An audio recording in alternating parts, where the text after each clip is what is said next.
I think societal setup has a lot to do with this. Hmm. I think democracy is a huge, important thing because But it requires a certain society. it requires an active society, Hmm. which is most important, right? It requires people to be active.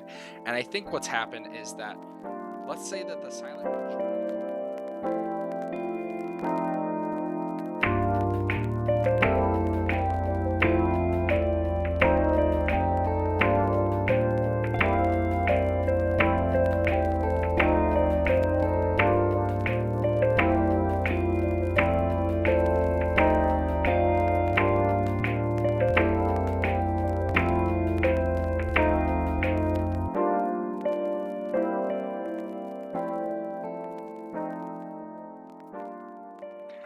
Hello, and welcome to episode 6 of Lessons Learned. We're a month and a half in now, Indeed. and I'm Dylan, I'm Evan. and we're gonna jump right in. This is, I know, a pretty dense section of the book, so Isn't every section. yeah. Um, do you want to do a recap? Yeah, let's recap because there's a lot that we've kind of gone over. So, I can't quite remember every episode, but what I do know is that we've discovered that there's there's an importance in regards to placing the importance in your life, i.e., when you go to do something, you need to decide what part of that thing is important, Mm. and more specifically, being able to apply that everywhere in your life. Um, Whether it's like waking up early, why is that important, and placing that in the right place, or else you're just gonna ultimately lose motivation. Yeah. Do you remember the next part, or Let's do you see. just want me to keep going? You can keep going if you want. I figured you'd remember it better than I would. Okay, yeah, sure.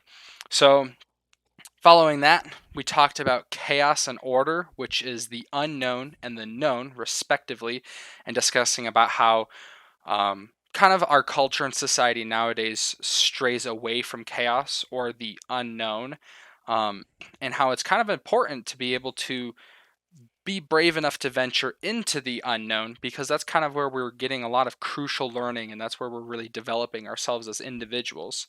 Hmm. Um, is there anything else in that kind of area that I'm missing? I don't think so. Okay. Are you gonna keep going? Yeah. Okay, okay. Then So, I'll wait until the end for my. so following all of that, we kind of discussed why it's important that those two tie together, why it's important that you do place importance in your life on discovering the unknown, and then or we further discussed about how you can be more prepared to delve into the unknown and how you can actually take those experiences and really and truly apply them to your life. Hmm. Then we started getting into myths, Yes. and Evan can talk about myths because I know some of it kind of went over my head still. Okay. So yeah. So all the stuff that we went over in the earlier episodes is all background for talking about myths and talking about how we see the world, how it's a place of meaning and value and action, and not just an objective world. And pretty much what we did last episode is talk about how, well, it was his introduction to the mythology section of the book. So it's kind of the headline claims that he's making, and that he's subsequently going to prove in these sections that we're starting to go through. Um, so the important thing that we were talking about this time was, it's probably going to be the categories that we talked about. Yeah. The known, unknown, and knower Yes. are going to be important, which are like, the knower Hmm. is us, I guess. Yeah. The Well, the unknown knower's the in between phase between like the unknown and known. It is like that is that transition. balance. Yeah, Yeah. yeah, yeah. And so he talked about so he talked about the unknown usually being the great mother or a female sort of thing, a feminine thing, Hmm. and the thing that's order or the known, usually the great father. And then the son is the knower, Hmm. is usually how they're formatted. So Sure. that's kind of the stuff that we're going to talk about here. The section's called the Enuma Elish, a comprehensive exemplar of narrative categorization. Okay. Um, he focuses mostly on the Sumerian or the Mesopotamian story, but we do talk a little bit about the Egyptian mythology, and then it's kind of scattered, but mostly towards the end, there's some Christianity that's talked about. Sure. Okay. So that's Cool. kind of what we're getting into. So we'll kind of see how this works out. I'm just kind of going to go through the book and these quotes that I've taken out and summarize the stories Mhm. so that you can understand those. Okay. So at the beginning, just some good summarizing quotes that he has at the beginning here. Um, Archaic theories of creation attempted to account for the existence of the world as experienced in totality, which means including meaning, Mhm. not just creation objectively, and not for the isolated fact of the material world, Yeah. which is what I just said. So these what he's pointing out is that these creation stories that we're about to go through, they were made to demonstrate meaning as well as just objective happenings or events. Okay. So that's what he's going to be looking for in the stories is both of those. So, can you give me like an example of what those like would look like if you were to pull those from like a story that we all know? Oh boy. Well, you've brought up the prodigal son before, Mhm. so you can take that story Mhm. and then take the moral lesson out of it. Right. That's basically it. Okay. He's just doing that for these myths, So he's just pulling the true morals out of these or what stories. he thinks they are. Yeah. Okay. Sure. Okay. Yeah, I had some skepticism with some of it, Mhm. so we'll see what you think. Okay. But there you go. He talks about how the mythic universe is a place to act, not just a place to perceive, which is part of that meaning thing. Mhm. Um, Here's a quote I liked. The domain of the unfamiliar might be considered the ultimate source of all things, since we generate all of our determinate knowledge as a consequence of exploring what we do not understand. Yeah. Okay. Which is, just a long way of saying that only the only place that generates new things is the unknown. Right, and that's something we've discussed before is that it truly is important to be brave enough and just to kind of Hmm. have that confidence to delve into the unknown because that's really where you're learning. Yeah, That's how you even build up your known. That's how you build up your knowledge is yeah, unknown. by not knowing Right. something. And so, kind of the things that we can talk about like that have been put into words Mhm. are the things that he's arguing that they understood implicitly, Okay. that they understood without knowing that they understood that. So Yeah. they're just telling the stories without knowing really why they're doing it in the way they are. So is he saying that about like all myths? Hmm. Interesting. Yeah. So let's see. He goes a little bit into Egyptian mythology to start, but it doesn't really matter. Mhm. He's talking about how a lot of these old stories came out of either well, so he says primordial myths of creation tend to portray the origin of things as the consequence of at least one of two related events. So either there's some being that's there on its own Mhm. that creates stuff by itself, or there's maybe two parts which are like the mother and the father, Okay. pretty much. He's saying they all have that same basic structure. And he talks about Christianity here. He says, um, the Jahwist story begins in the fourth stanza of the second chapter of Genesis and describes the masculine god breathing life or spirit into the Adama, or the Mother Earth, thereby creating the original man, Adam. Interesting. So he's saying that Christianity has this masculine and feminine creation story that's, if I'm guessing, he doesn't explain it, but Adama, Mhm. or maybe I'm saying it wrong, I'm guessing that's a Jewish word that they use in the original Mhm. Bible for earth there when he Sure. breathes spirit into the earth. So it's probably just a Mhm. female Do you word. want to look it up and double check? I can, So yeah, you have this handy laptop in I front of sure you. do. Because I know that that's important, at least in our church, and a lot of the people that we're in community with, is that we've discussed rather often actually why it's important to be looking at the original, like Hebrew and the original text of the Bible, because as good as most of these translations that we use today are, some of them still kind of lose that true root meaning. Um, and I It guess I'm curious. Adama is feminine form. Okay.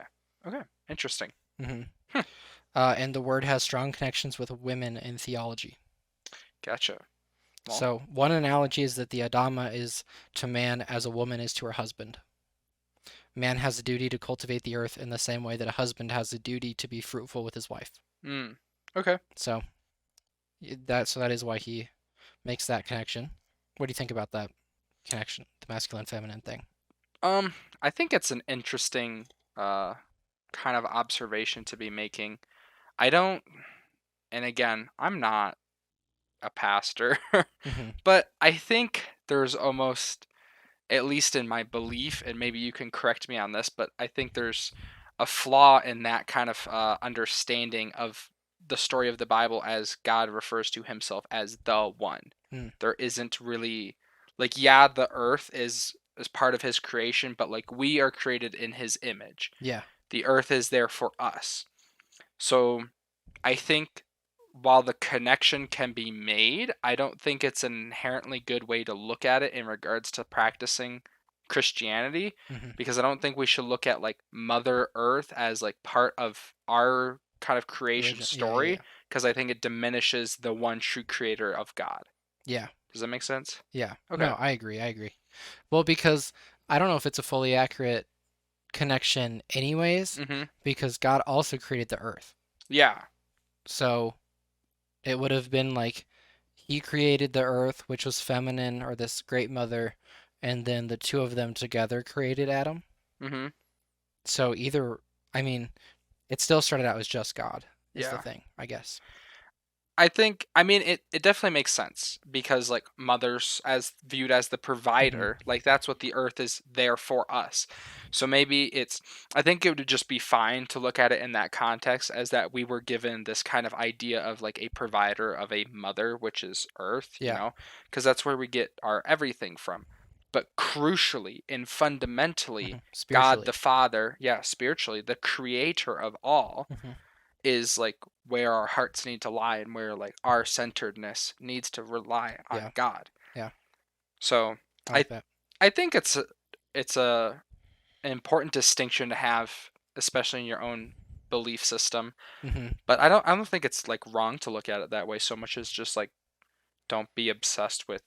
I mean, we're called to worship one God. Yeah. Just don't worship at the earth. I think is like. And I think something to keep in mind, something I struggled with is with his heavy use of metaphor. Mhm. I, especially when I was reading his other book in the past, Mhm.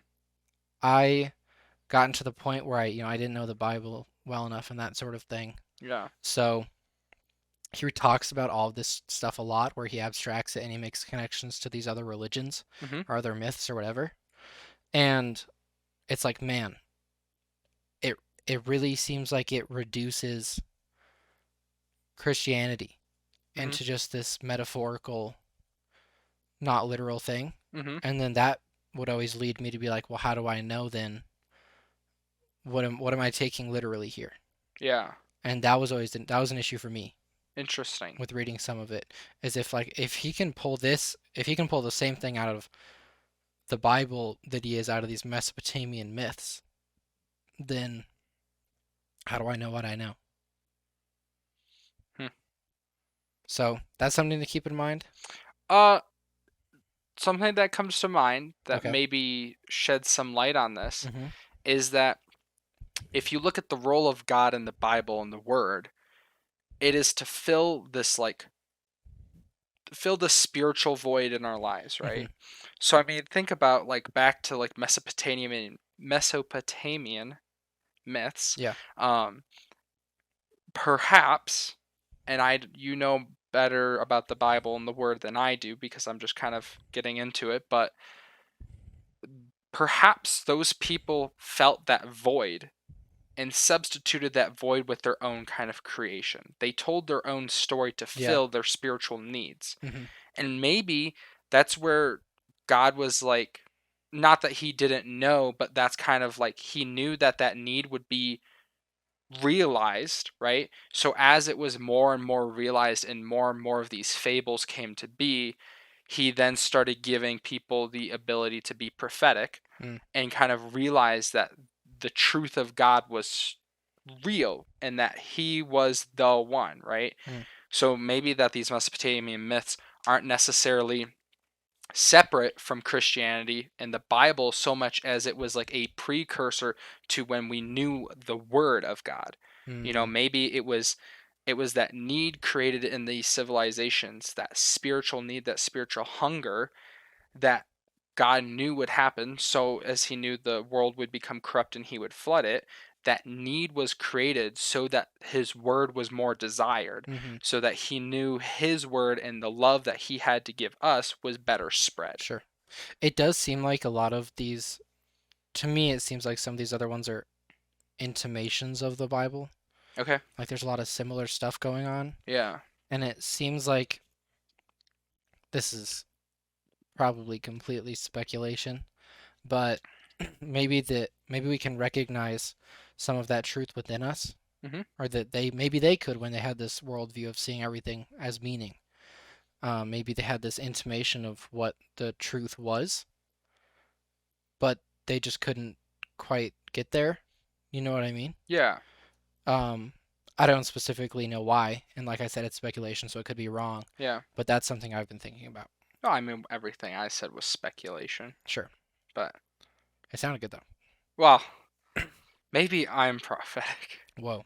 I highly doubt that. Okay, so here's something else he says about the feminine thing Okay. that's good for understanding. It's easy, or at least appears easy, to understand why the pre experimental mind might frequently have associated the creation of everything with femininity, Mhm. with the source of life through birth, most evidently the cause and concrete origin of all living things. So that's why he thinks that things like the earth and the Bible and some of these other stories like Tiamat, once we get into the Mesopotamian story, or Isis in, or no, it's not Isis. It's she's in it as well. But is it Atum? Ooh, where is she? Nut. The goddess Nut is the sky in the Egyptian mythology. Mhm. So the reason he's attributing for that is because women create life by Yeah. being pregnant and stuff. Mhm. So then they're associating that, well, if women are pregnant and they birth this new life, that's probably what happened to us. Mhm. Is that the world birthed us, so the world would be female. Yeah. And maybe that's where this whole idea of evolution derives from. Is What do you mean? that, well, if the idea is that females create life, right? Hmm. And that maybe there's these myths that are saying like, oh, well, maybe the earth created us, you know, I feel like it wouldn't be far to speculate that scientifically you could prove through evolution, quote unquote, Okay. that the earth kind of created us and through evolution Mm, essentially. And maybe that's where that kind of idea derives from. The only problem is that there isn't like a definitive like connection between all these chains of evolution. sure. Which we've talked about before, Right, but we've talked about that plenty of times. um, yeah. So I thought that was a good way of understanding the feminine Hmm. thing. Um, and then he thinks that the male role in these creation stories, as well as the knower role, those are a bit more difficult to understand. They're just less obvious, he thinks. Yeah. So just keep that in mind. Okay. Um, something here he said that I wanted to point out because I think it's pretty crucial to our understanding of his writing of this book. He says, it is impossible to understand why the Judeo Christian tradition has had such immense power without analyzing the network of meaning that makes up the doctrine of the word. Okay. And the part that I wanted to focus on is he says it's impossible to understand why our tradition has such immense power. Hmm. I think that's important because that it would be impossible to understand it. Um, I mean, he says how we might be able to understand it, but he's only trying to understand it there. Hmm. I think we can understand it as Christians because we recognize that it's the truth, Right. and people can recognize the truth, generally speaking. Hmm. Um, and that's why it's so powerful and so long lasting, and there's so many people that have been a part of it. Yeah. It's because I think that people can see that there's something to it. I think it's often in life where we're struggling and we're kind of at a low point Mhm. where it's like you have no hope for anything. And the last thing you want to turn to is this potentially hypothetical God Yeah. that you kind of heard about. And that's hard because often it calls you to a level of discomfort. It calls you out of your comfort zone. It calls you into the unknown. Mhm. But if I hadn't done that, I think I would have just failed in life. Mm. You know what I mean? Mhm. Like, I don't think my life would be going in the direction it was if it had continued at all. Yeah. But it was when I gave up everything and I said, you know what, then fine. If this is my last resort, this is my last resort. And I haven't regretted it for a second. No. But it's only until you say, this is the truth. This is the one truth. Mhm. And you accept that and you accept Christ. Yeah. That's when you really start seeing things and understanding. And And it can be a tough thing to do, I think, even if you want to. yeah, no, absolutely. Because I mean, there's so many people that tell you that it's not the Hmm. truth, and you really just have to push back against it. I mean, I was in my early American Republic class this week. I don't know if I actually told you this. Probably not. I was in it this week, and we were talking about this book about this cult leader in the 1830s in America, and pretty much the teacher had asked something like, "Was this guy crazy for his time?" Because he was a pretty wild cult leader. He Okay. tried to convince Joseph Smith, the Mormon guy. Yeah. He tried to convince him that he was the spirit of truth and that he was a descendant of Jesus and that he was 1800 years old. Wild guy. Anyways, Okay. what someone else said in the class was she thinks that all of the religious people at that time needed mental help. I why do I feel like I know the individual You you're do. talking about? Okay. But, it's just. And then another kid was talking about how much he disagrees with it.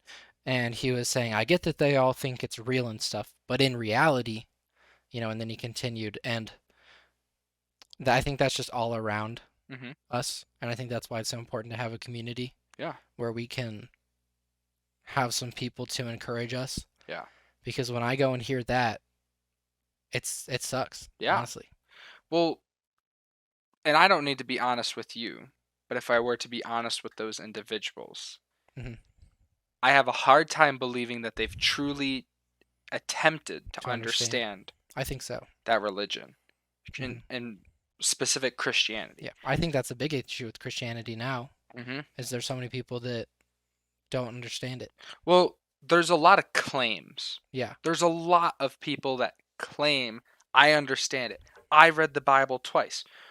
Just because you read something doesn't mean you understand it. sure. There's plenty of Especially I think things. when you're not looking to try to understand it. Right. And that's the hard part. That's the hard part of a lot of things, and Hmm. especially as Christians, we're called to understand individuals that we disagree with. Yeah. And I think that's such a crucial thing that we can do to demonstrate to others that we're not here to like bash on your beliefs. We're not here to tell you how to live your life. We're not here to shame you. We're here because we care and we want to help you. Hmm. If you don't want the help, I'm not the person to change your mind. Yeah. God will do the thing that he needs to do in your life. And Yeah. that is between you and God. But if I can help you, I can help you. Hmm. That's all I want. And I think it's highlighted in this when he says it's impossible to understand Mhm. because he's going through all of this work just to try and understand it Yeah. because he's starting from the wrong foot. Yeah. And I mean, like I said, it's ultimately the unknown. It's the Hmm. step of the unknown, but it's when you step into the unknown that you gain the most knowledge.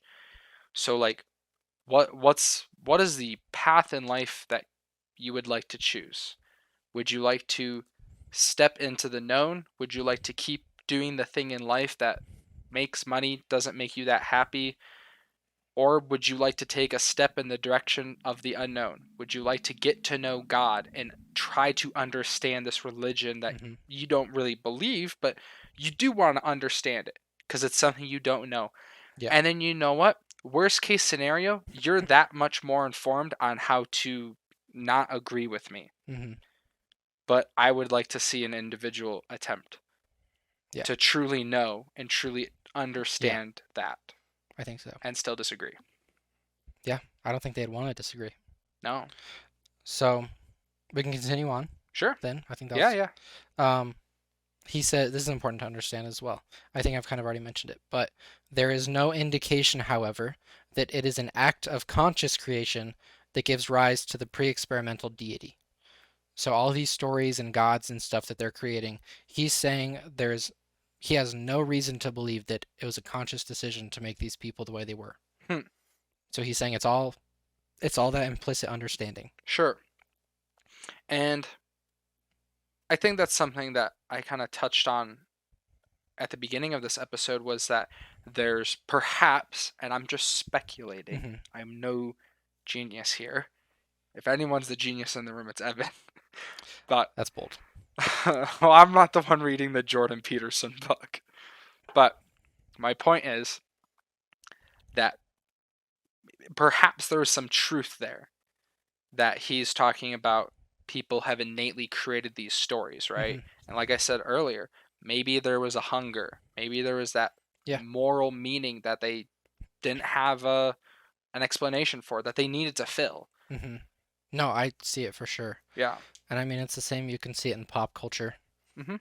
Jordan Peterson's made connections like Pinocchio, Yeah. how that's the son going down to save the father, Mhm. which is something that will come up actually in this. Okay. I don't think he Cool. brings up Pinocchio, but he brings up that more abstract version of the story.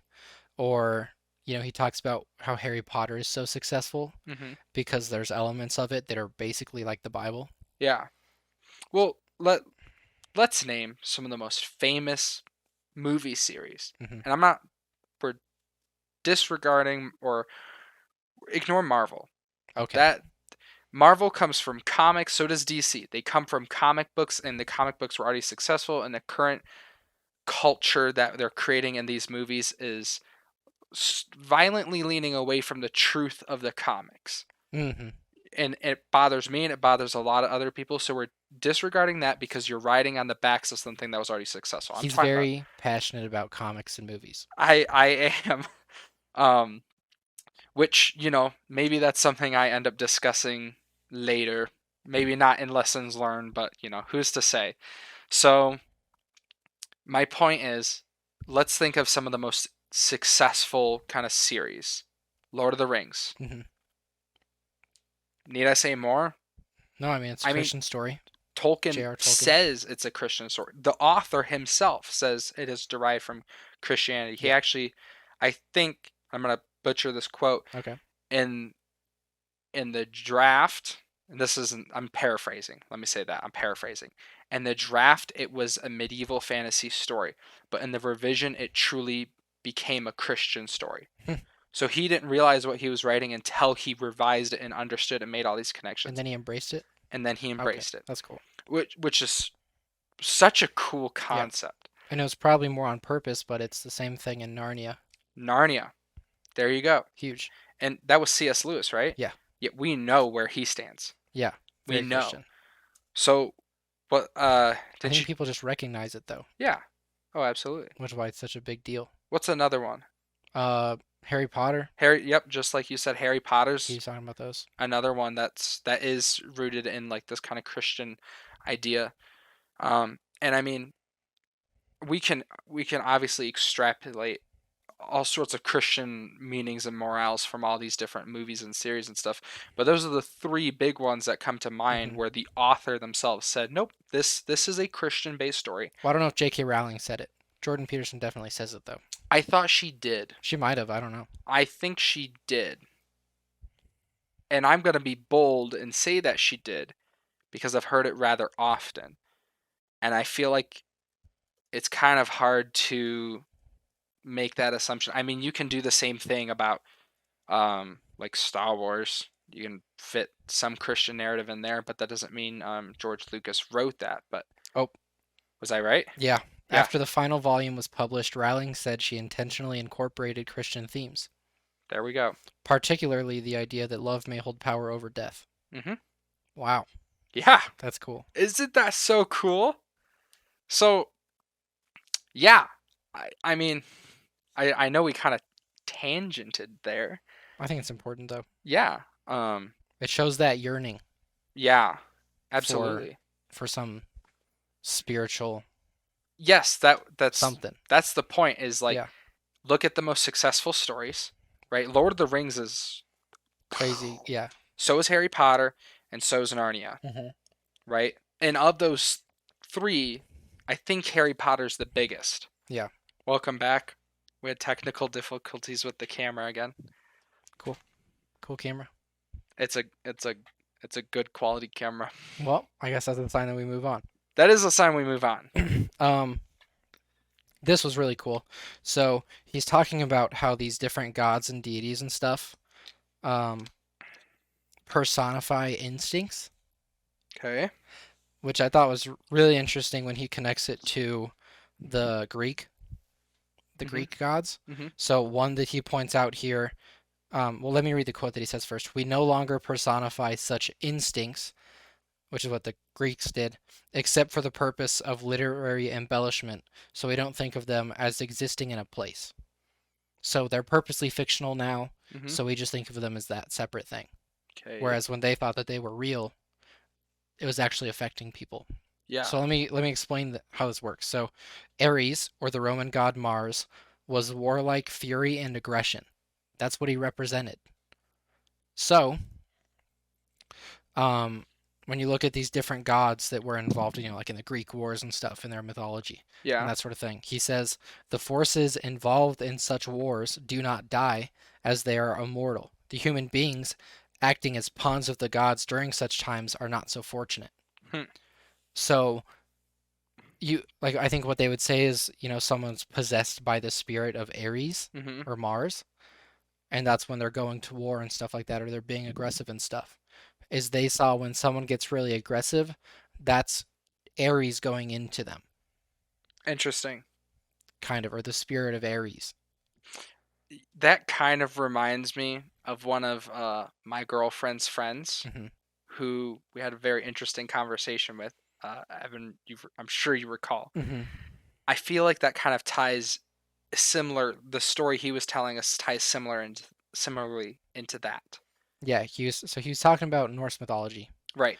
basically, and he was attributing really A, dark thoughts. a dark, aggressive, angry Hmm. thoughts to different Norse gods and explaining how these feelings were actually tied to these Norse gods Hmm.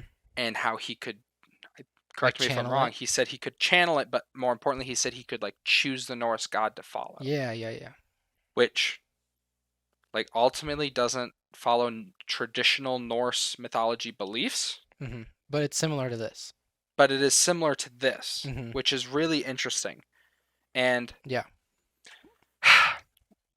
without putting a bunch of people on like blast or anything, I think it follows a similar scope to horoscopes, no pun intended, Okay. where it's like if the stars and moons and planets are in these positions, me as an Aquarius will act X, Y, and Z way because of my horoscope. Yeah.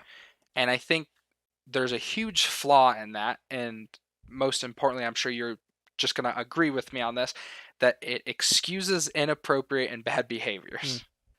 I think what I find interesting is that I think these are the people that would not ever believe in God. Yes. Generally speaking, I'm not going to broad brush and say it's everyone, but I'd Right. say probably most of them. And what that would mean is like we would be in a world that's meaningless. Yeah. So then how are these stars and stuff that are way, thousands of light years away? Hmm. How are those impacting you in a specific way, in some Yeah. spiritual way? Yeah, and I mean, like ultimately, like if you're talking about like gravitational forces and electromagnetic fields, which I've heard that before, Uh-huh. is like the planet's gravitational force with when it's aligned at a certain point, et cetera, et cetera, et cetera. Um, which unfortunately proves that like they didn't pay attention in science class Hmm. because that's not how that works. Hmm. Um, if you kind of recall that the moon can pull the tides, Yeah. but it doesn't matter how much of the moon you see, it's always going to pull or not pull the tides. Yeah, just where it is around the Earth. Right, exactly. Yeah, It has nothing to do with visuals, it has nothing to do with other planets, and that's the most powerful like gravitational thing that we can experience, and we don't even experience it. yeah, We yeah. That's not even something we experience. So almost it's hard to wrap your mind around the idea that the sun as it pulls us in a gravitational orbit has less of an impact on us as individuals than, let's say, Pluto does. Hmm. When Pluto's like incomprehensibly farther away from Earth than Earth is the sun. Yeah, Like, crazy. we won't even explain those numbers, but that's what I think is interesting, Sure. kind of obscure. Yeah. So I think then now I want to focus on the stories Hmm. so that we can have time to get through those. Okay. So the world kind of started off, according to the Mesopotamians, in kind of this pre-cosmogonic egg. So like What? before the cosmos Okay. existed, there was just like this egg. Okay. And two people or two beings existed. Tiamat, who was the goddess of chaos, and Apsu, who was the husband of Tiamat. Um, so they existed, and they ended up, I don't remember how, but they ended up giving birth to the world of gods. So Okay. they end up giving birth, and then there's these new gods that exist and that are younger and stuff. And then, because the problem is he like breaks up the story, and then he has these big tangents. So he talks about the children of Tiamat and Apsu, the elder gods, Hmm. and he says that these are archaic phenomena that give rise to human motivation. So he's kind of equating this to like the Greek gods, how they were these not super specific internal feelings and stuff that are represented in the form of a deity, Hmm. like I was talking about with Ares. Yeah. It's the same kind of thing with these elder gods. So, let's see. So they, so the world happens. They end up being loud and annoying, basically. Uh, So I mean, aren't we all? yeah, so all these new elder gods are like loud and everything, and they move around a bunch, and they upset the divine parents, and they disturb the inner parts of Tiamat, which is the chaos goddess. Right. Okay. Um, so Tiamat and Apsu conspire to devour their children, which actually I'll make a connection that he does, and that sounds like Greek mythology, Yeah. where the Titans eat, or the one Titan eats all of the gods, And then Zeus comes comes out through and like and helps. da, He da, makes them da, throw da. up, and then yeah, yeah, And that actually, I don't know if you know, it ties into Norse mythology. really. Odin, and I'm not gonna get all of this right Okay, because it's been a while okay, since I've read it. Odin and his siblings ended up fighting, very similar to Greek mythology, these titans that yeah, were their parents. yeah. And Odin and his siblings end up killing them, Hmm. and then that's how Odin kind of becomes like the god of gods. Hmm. And then there's a bunch of weird stories So and yeah, get branches. ready because it's gonna be the same as that, Okay. which is really interesting, I think. Yeah, it is. Um, so, and he says that this occurrence of them devouring the children, um, is a story that's echoed later in the story of Yahweh, Noah, and the flood, Mm, which is interesting. And his connection is that the gods give birth to the cosmos, but ceaselessly attempt to destroy it. And I think he's mischaracterizing there. yes. And I think that's pretty obvious how he's mischaracterizing. Hmm. Would you agree? Yeah, I mean, Yeah, I mean, it says that he does it regrettably, you know? and our Christian God Yeah. does not. There isn't. He doesn't have regret. Well, yeah, no, I meant in the book regrettably as in. Oh, Do you remember what I'm talking about? We had to look up yes. the It definition says then. regrettably. In our version of the Bible, it says regrettably. It's just like sadly, It's basically. the emotion of Remorseful. regret Yeah. without the actual, I Yeah. guess, intention of regret. He felt like sad, basically, Yeah, that humans were. like mourning, I think would Yeah. have been a better word. Mournful. Yeah, I think so. So one of the elder gods catches wind of the parents' plot and this guy kills Apsu. Um, and then this guy that killed Apsu brings his wife Dam Damkina Hmm. um in, and they get married, quote unquote, and she gives birth to Marduk, who's the hero of the story. Okay, so Okay. now Marduk's alive, Apsu's dead, Tiamat still angry at the other gods. Right. So Tracks. yeah, so here's what he says: Marduk is characterized by the metaphoric associates of consciousness. So pretty much what he's saying is that Marduk is the first being that actually has consciousness. All the other elder gods before him were pretty much just instincts without actual thought. Okay.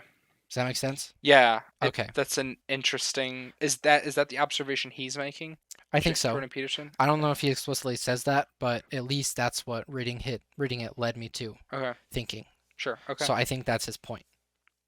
Um, so here's what he says about Marduk. He has exaggerated sensory capacities. His words are characterized by creative and destructive power, and that's because he can create fire out of his mouth. Mhm. He's the sun god above all, which means he's assimilated to, or more accurately, occupies or is in the same category as sight or vision or illumination, Mhm. um, and as well as like elimination of darkness. So that's Marduk. And pretty much, I think what he's trying to say is that human beings came from like Homo erectus, Mhm. Neanderthals, that kind of thing that weren't fully conscious, Yeah. and we are just guided by instinct like animals. Yeah. And then suddenly consciousness comes along, Mhm.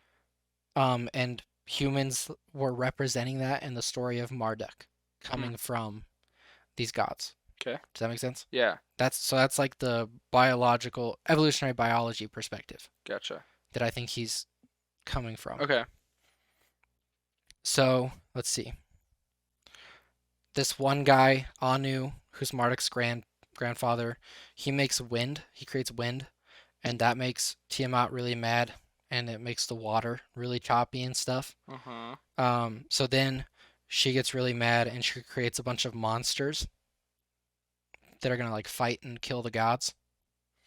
So I can read you a portion of this so you can hear it. I'm Um, intrigued. so this is her creating the monsters, bearing monster serpents sharp of tooth and not sparing the fang. With poison instead of blood she filled their bodies. Ferocious dragons she clothed with terror. She crowned them with fear-inspiring glory and made them like gods, so that he who would look upon them should perish from terror. It sounds pretty epic. Yeah. So Tiamat makes these 11 species of monster to aid her in battle. Um, let's see. So yeah, she did this, and the book calls her evil, like the actual story that this is coming from. Mhm. She does it. It's evil, and she's doing it to avenge Apsu, her husband. Ea, who's the one that killed Apsu, finds out about it, and he goes and he's like, "Man, Marduk, you gotta save us, dude."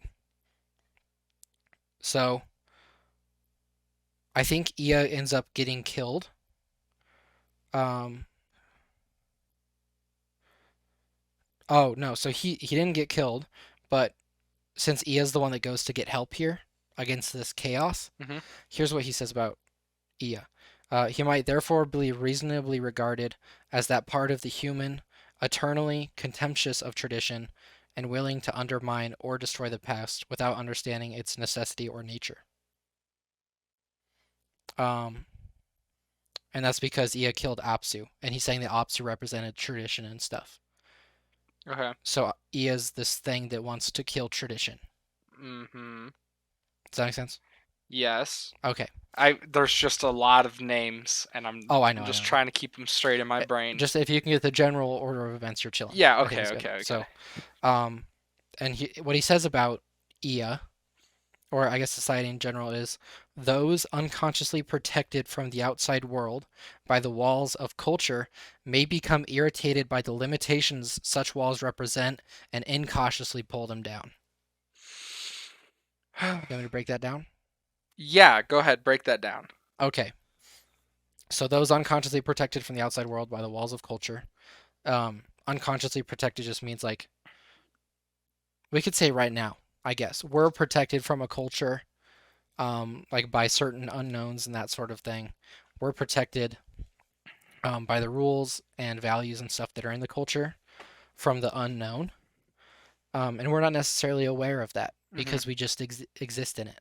Yeah. It's like how he was saying earlier in the book, you can't see the unknown. All you can see Yeah. is what's known. Right.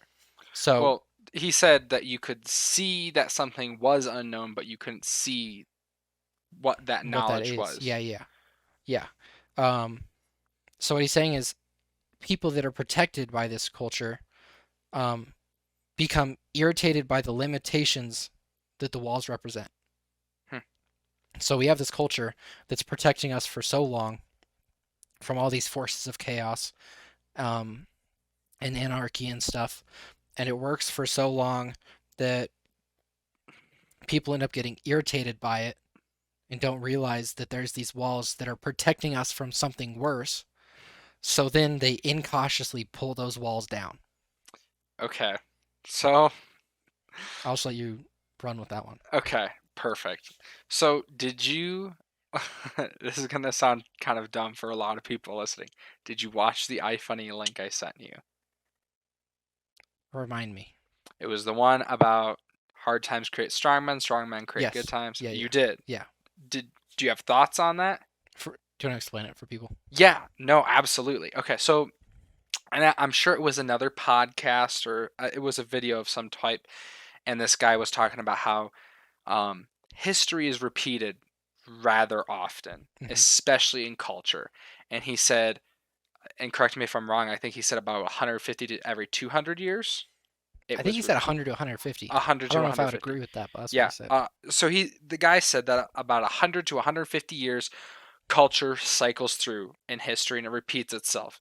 And to kind of summarize where he's going with everything is he says that the saying that I'll repeat again that he says and he agrees with and I personally agree with, which is hard times create strong men create good times create weak men, and weak men create hard times, and thus the cycle begins all over again. Mm.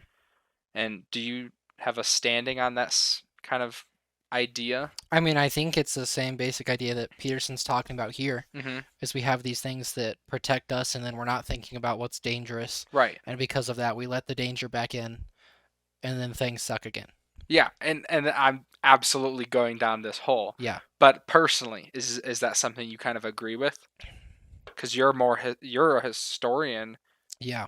and a I would new have to. I'd historian. probably have to do some work actually looking at history that way. Sure. I haven't thought about it that way. That Mm-hmm. was kind of an older view in history. Mm-hmm. They used to see history as cyclical, Mm-hmm. very cyclical, where it went from like um, tribal to civilization to like too much industry, Mm-hmm. and then things like crumble, and then it starts over again.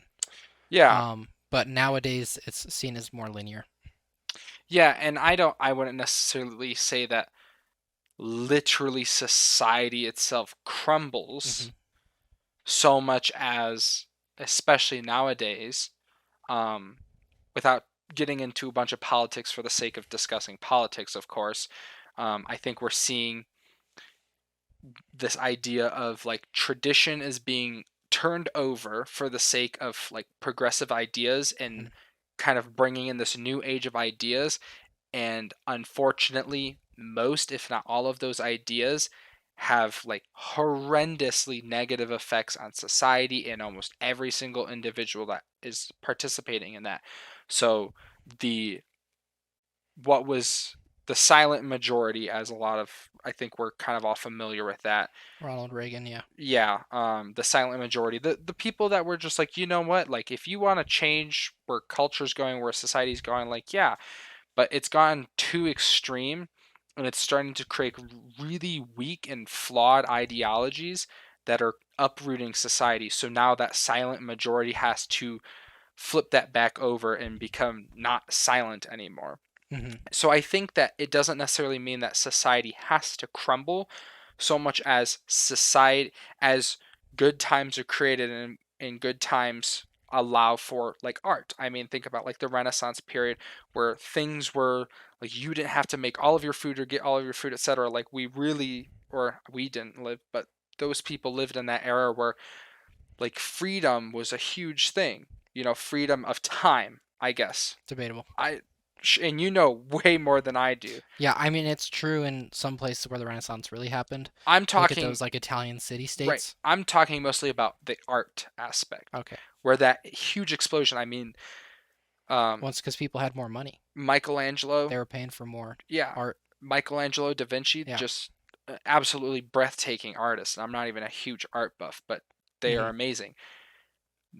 Those good times that can start creating weak men, and you, again, you know more history of that, but what follows the Renaissance, Black Death. which I know isn't like necessarily societal collapse, but the inability to take care of oneself in regards to like hygiene and cleanliness. Mm. I think there were a lot of issues with it. Sure. Um, it definitely affected. I don't know. It's a long discussion. It affected Europe a lot different than it did in places like India and China, Hmm. which is interesting because in Europe, I don't remember the number of how many people were killed, Wasn't it a but third it was about 30% of the population. population? But I Yeah. don't remember. I don't know what number that actually was. Hmm. But I do know that in China and India, a little bit earlier than that, when because the Black Death came from the east, um, Okay. it kind of spread with the Mongols Hmm. when they were pushing, Makes sense. or Silk Road ish, that kind of thing. Sure. Maybe it was Silk Road, might be more. Anyways, that doesn't matter. What matters is 2 million or so people died of the Black Death Hmm. in India and China, Hmm. and it didn't change the social structure really at all. Interesting. Well, So it affects definitely how the society was set up. right. So, and I think that kind of comes back to like my point of like I don't think that society has to collapse, No, but yeah, I think there's an idea of like these good times create weak people, i.e., people hmm that don't know how to commit themselves to work because there isn't work that has to be done. I think the best example is like Soviet Union, that kind of thing. Again, you're going to know much more Oh, than I do. well, I mean, that's what Jordan Peterson focused on a lot was looking at fascism and stuff and how all these ideologies came about. And I think that that was new stuff. Hmm. Well, like limiting free speech, huge social welfare programs, redistribution, all these things. We saw in the 20th century that those didn't work, Hmm. um, and it was bad for everyone that was there. Yeah. So we fought against it. Cold War, eh. Hmm. Not really a lot of fighting Right. in our country, or by our troops. But Hmm. the point is that USSR ends in between 89 and 91. Hmm. Um, its power's waning and all that stuff. It's gone. The bad communism power's gone. We don't learn from it as much as we should. And same with communist China. That's a really good example. Is a lot of the language that they were using, like Mao, back then, we can see today in our culture. Really I don't remember all of it, but I remember there was a Jordan Peterson interview that I was listening to, and someone was like, "Well, why do you say that this stuff's socialist and bad and all this stuff?" And he's like, "Because it's the same thing that Mao was saying in communist China in the 1950s." interesting. So yeah, I don't know what the point of that was. Well, I got lost no, talking yeah, about you're history. good. I think societal setup has a lot to do with this. Hmm. I think democracy is a huge important thing because But it requires a certain society. yeah, well, it requires an active society, Hmm. which is most important, right? It requires people to be active. And I think what's happened is that let's say that the silent majority, and let's rename them to the inactive majority, Yeah. right? How many Okay. people in the country actually vote? Isn't it like 20%? Oh, it's more like 50. Oh, it is. Okay. Yeah. Then my high school education was flawed. We already know that you're from Michigan. Anyways, um, my point still stands. The like, Okay, it was actually higher in 2020. Uh, okay, Presidential was 66%, which is still only two wow, thirds. it is still only 2/3. The inactive majority is as I will define it. The inactive majority, because that is both silent, that is non-voting, that is non-vocal about beliefs, that Hmm. is, I mean, it, like we've talked about in earlier episodes, community, the importance of community, the importance of being an individual who's positively affecting communities. Yeah. And it's important that we like talk with our neighbors, even if you're uncomfortable. It's so important that you talk with our neighbors. I mean, we know our upstairs neighbor pretty well. He's a super friendly guy, and that helps a lot. But to be able to share those, conversations is that's part of being community. Hmm. And I think a huge flaw is that I mean, think about like our grandparents and their parents and their grandparents. World War One, World War Two, Vietnam War, Afghanistan. Those are some like pretty hard people. Those Yeah. are tough people. That is brutal, especially like because war nowadays. I'm not speaking from experience or anything, but I have plenty of friends who are like active duty. And they don't do much because most of it is either remote or it's like elite tiny teams.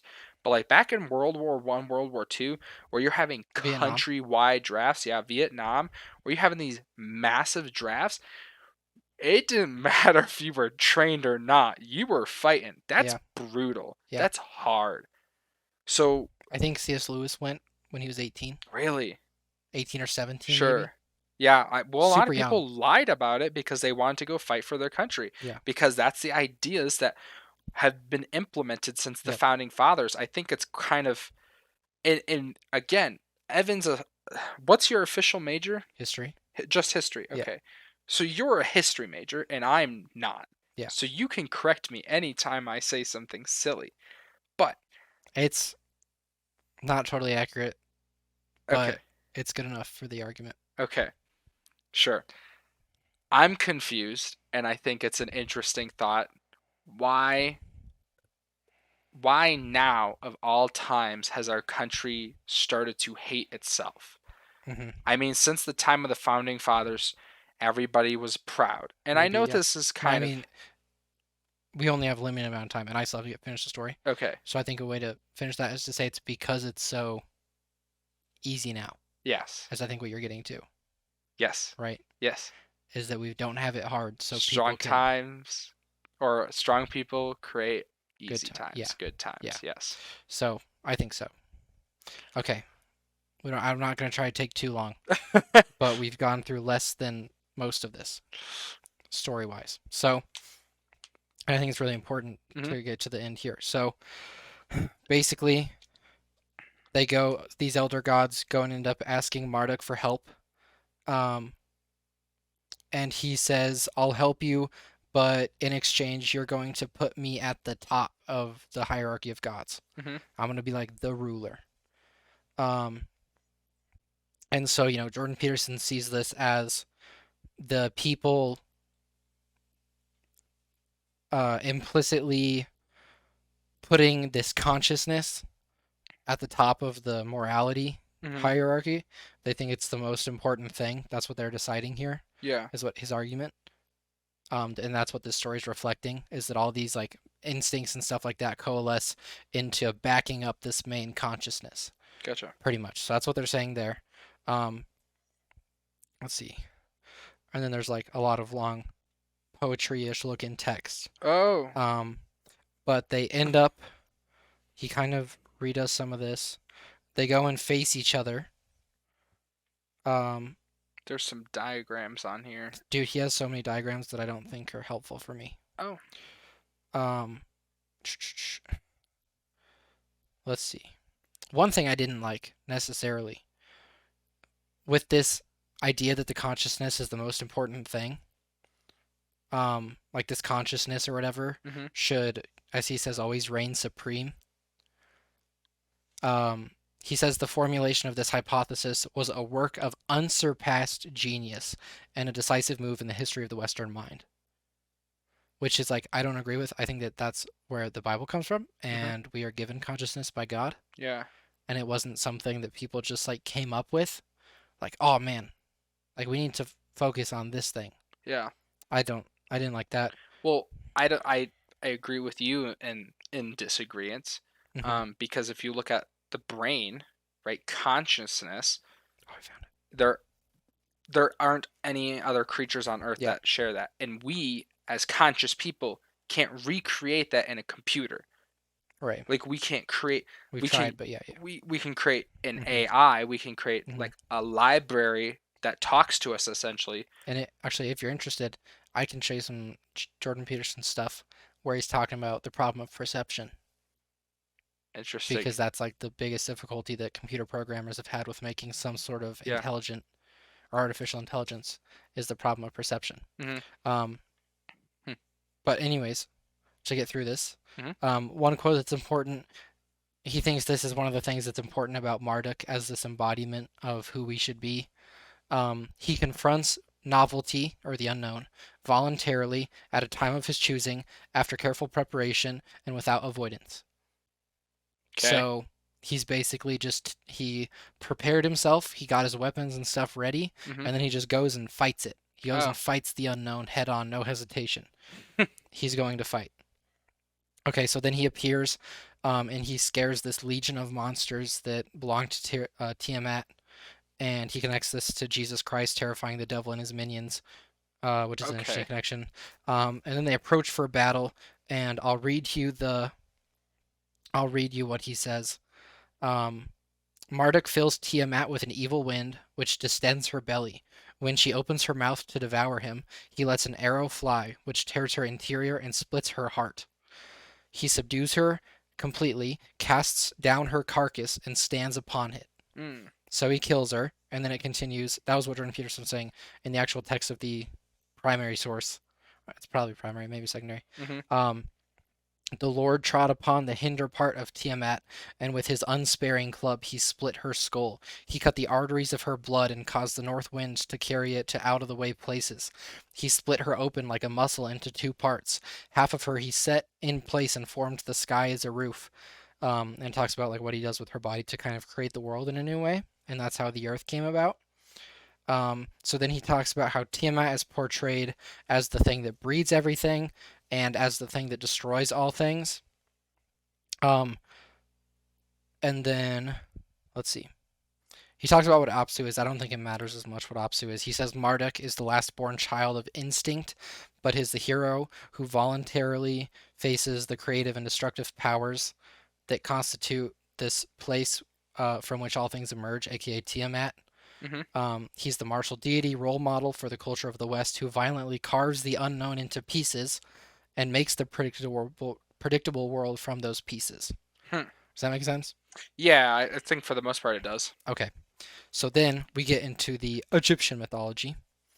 Um, we can skip ahead here. So wait, okay, hold on. Yeah, I tell me do about it. want to say I'd much rather split this episode into That's fine. I another actually part can't find my Egyptians. because I think there's a lot to discuss there. Okay, let's go for it then. Okay, cool. Um, so something you said earlier was that he was tying Christianity and God into the same kind of story as these other mythologies, where it was like um, the cosmos being, for lack Hmm. of a better term, or kind of trying to emulate what he was saying, is destroying their creation, Okay. right? Yeah. But if you look at like Norse mythology, Greek mythology, and what was that one? Mesopotamian? Mesopotamia. So the creator was killed by its creation. Yes. That's really what happened, In all of them, yes. except for Christian mythology. And we'll talk about it later. It also happens in a similar way in Egyptian mythology. And I think that's a huge distinction between those mythologies and Christian I agree. mythology. There's definitely some differences. And I think that might be overlooked unless he explains it later. We'll see. When I was talking to the guy that I'm going through this with, Hmm. he was saying that something to look out for is because of one of the people that influenced Jordan Peterson that he talks about in the intro Hmm. or the prologue, whatever, to keep an eye out to see if he actually looks for differences between these Hmm. or if he only focuses on the similarities. Yeah. Because the guy that influenced him supposedly really only focused on the similarities between these things and failed to try and take note of the differences. Interesting. So we'll see Because if Jordan Peterson does that or not. right, and I think that's a huge difference. Is like, yeah, you can make these like male female kind of comparative Mm-hmm. notions throughout these mythologies and Christianity and stuff, but a huge difference, a huge, massive, I would arguably turning point difference, Mm-hmm. is that in every other mythology, the creator is killed by its creation. In Christianity, that cannot happen. We can't kill God. Yeah. It's just not. It's not possible. Yeah. So that's a huge distinction. Mm-hmm. And like I know, like in Norse mythology and Greek mythology, like the creators were killed by their creation, but those creations are still gods to mortals, people. But in Christian mythology, if you want to call it that, in Christianity, that's not how that works. We were created by God in his image, and then as timelines progress, the flood happens and Yeah. he wipes out his creation. It is not reversed. And I think that is a telltale sign of a man-made story versus the truth, Yeah. is because we as people always want to overcome. Think about the hero's journey. The story is of perseverance in overcoming struggle. Mm-hmm. That's what those stories tell. Yeah. The creator was created something, right? They're children, the gods, Yeah. right? I think a way to say it is it represents the domination of the human spirit. Yeah. But that can't happen in Christianity because we're not supposed to dominate God. We're not supposed to dominate the creator. We're supposed to work with him. Yeah. And he loves us for us and he wants to work with us. Yeah. And that's a huge distinction between Christianity and the other religions For sure. that is thus far overlooked. Mm-hmm. I think there's some good stuff in these stories. Oh, I mean, absolutely. like I really like that thing about Marduk voluntarily at the time of his choosing with careful preparation Hmm. going after the unknown. Yeah. Like that's epic. That's what we should be doing. Yeah. That's what we're trying to do. Hmm. And I think that you're exactly right that that's where it's a human thing Yeah. is that they're trying to show the embodiment of that spirit Yeah. as something to follow because he'll go into it later. But Marduk is represented by the emperor, Hmm. and it's supposed to be something for everyone to look up to and emulate. Interesting. So they've deemed that to be the most important thing to emulate Hmm. is this voluntary exertion or expedition into the unknown. Yeah. Whereas in Christianity, as we are created in God's image, we're also flawed. So Mhm. we're not Yeah. like God at all. Well, and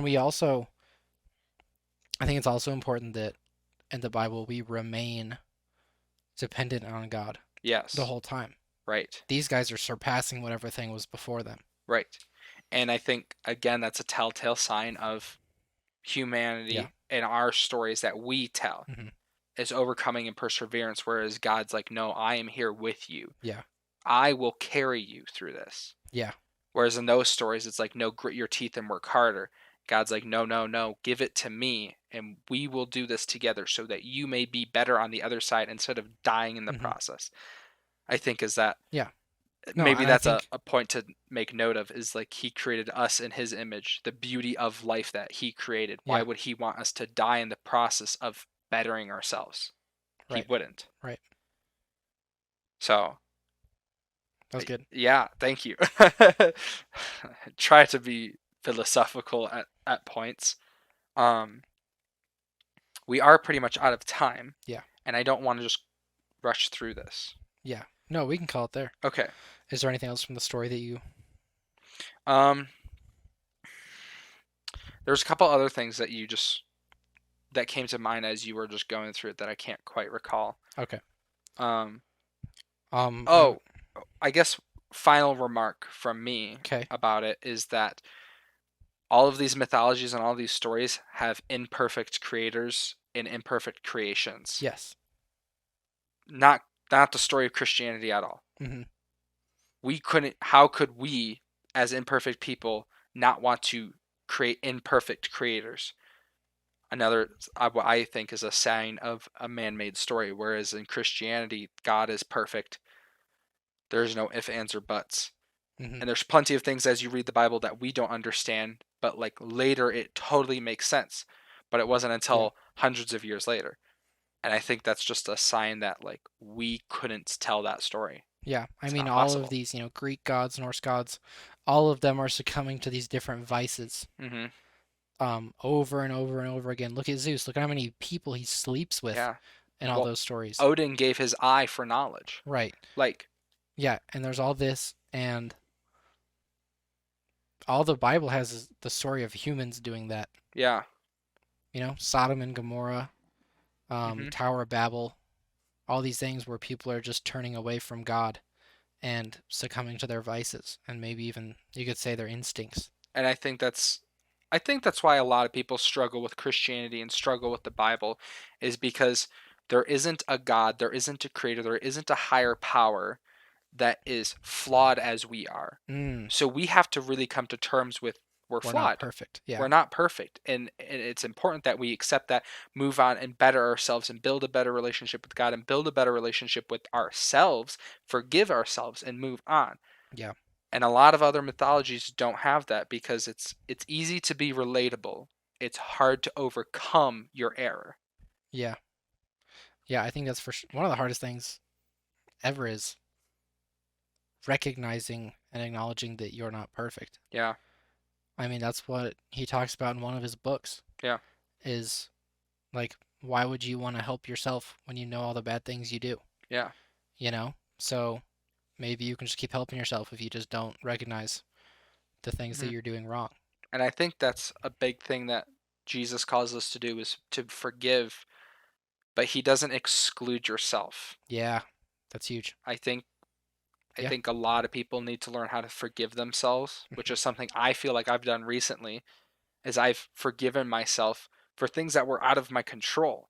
Hmm. And it's definitely lightened my load and given me a stronger ability to focus on the things at hand Yeah. rather than to beat on myself for Well, yeah. things I couldn't do. It's also important that God forgives everyone no matter what. Hmm. I think that's what's helpful with learning how to forgive yourself. Yeah. It's like Lead by example. God knows everything you did wrong Yeah. probably better than you do because he's going to remember the stuff that you forget about. Yeah. He still forgives you Hmm. and loves you. Yeah. So, like, do it yourself. Do it to other people. Forgive other people. Yeah. And I think that's just such a powerful tool. It's Yeah. a big reason Jesus talks about it so much. Yeah. And I think that's something that can actually tie back to the beginning of the episode Hmm. that you were talking about is how we treat other people. And, like, if people tried to learn about Christianity, I Yeah. mean, who's going to say that what we're talking about there is bad or, bigoted, Hmm. crazy, Yeah. all those things? Like, I think if people could understand and see that that's what the point is, Yeah. it would change things. Yeah. And there's plenty of imperfect people in the world. And I think that it's important to take that with a grain of salt. And Mm, and I mean I'm referencing what people do and say yeah, is that if you can acknowledge that we are imperfect people, there's going to be plenty of imperfect people representing things poorly.